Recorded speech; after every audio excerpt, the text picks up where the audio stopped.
Hello everyone, this is Money Mom. Welcome back to the channel. Today I wanted to chat with you guys about things I stopped myself from doing.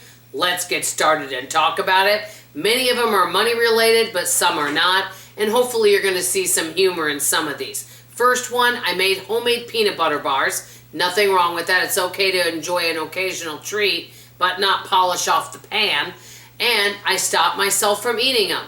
I did have one. I'm like, oh, those are good. I think I want more.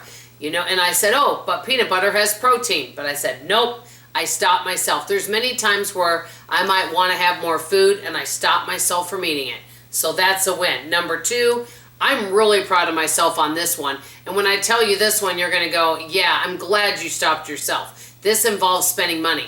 I have a friend of mine that called and said, I saw an advertisement for these, quote, diet gummy bears. And she said this particular person lost 60 pounds in 1 month.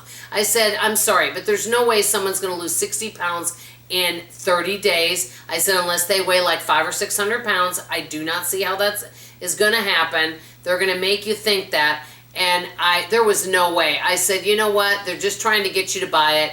And many times when you read these, quote, diet pills, they want you to purchase them, but yet you're supposed to follow a sensible eating plan with it. Well, why not just follow a sensible eating plan without buying those products? So, no, I did not buy them. I said, why don't you buy them and let me know how it works? Okay, number three, I'm getting lots of catalogs in the mail. Usually this time of year, I want to order clothes and things, but I stopped myself from doing that, so I'm very pleased. And along with that, I'm just going to add to this. I've been getting a lot of advertising popping up on my computer, and there's these different websites that have extremely inexpensive things. I think you do pay a small shipping fee, and some of it might look cute, but I'm like, nope, I just don't need any of this stuff, because a lot of times what gets me is if something is retail price, that's why I'm not spending that much, because prices are so high, I have no desire. But if something's dirt cheap, that's where it's a temptation. But I'm like, Dawn, you have more than enough. And even for birthday and Mother's Day, I told my family, don't buy me anything. I don't need a thing. I appreciate it. Just spend time with me. That's really the best gift you can give me. But I just didn't buy anything from those sites. I also, when I went shopping to Marshall's and Ross and Didi's and some other places and thrift store shopping, I didn't buy one thing. Why? I just didn't see anything that I really desperately wanted, and I definitely did not need a thing. So I just went to spend time with friends. So I was very happy about that. So basically, a lot of times now I go shopping and buy nothing, which feels great.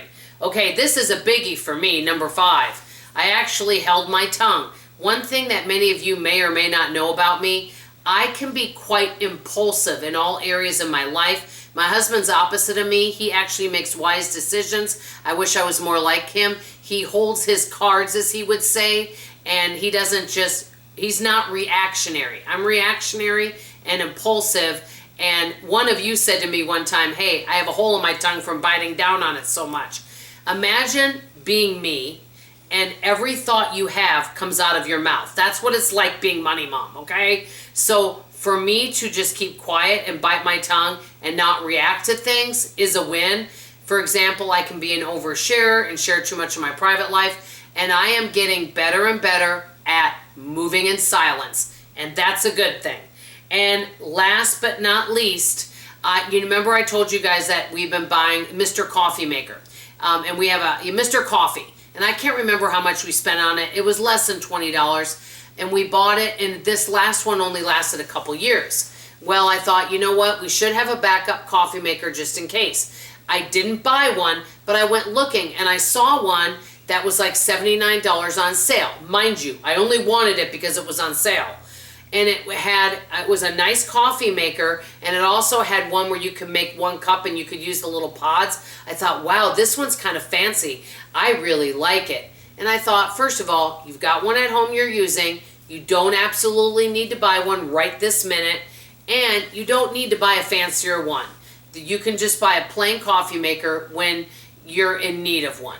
And so I didn't buy it. So I'm really proud of myself lately that I am, even though I do have the money, I'm just not spending it on unnecessary things. And it makes me feel really good. And I'm also learning to be more silent and keep my thoughts to myself. So guess what? I have a lot of ways to improve on, but I want to know from you. What have you stopped yourself from doing? Maybe you could write down what you stopped yourself from saying. And I could do a video on just on that. And what have you stopped yourself from buying? I'd love to hear from you in the comments below. That's all I have to say for now. I love you, I appreciate you, and I sure hope you come back for tomorrow morning's video. Bye-bye.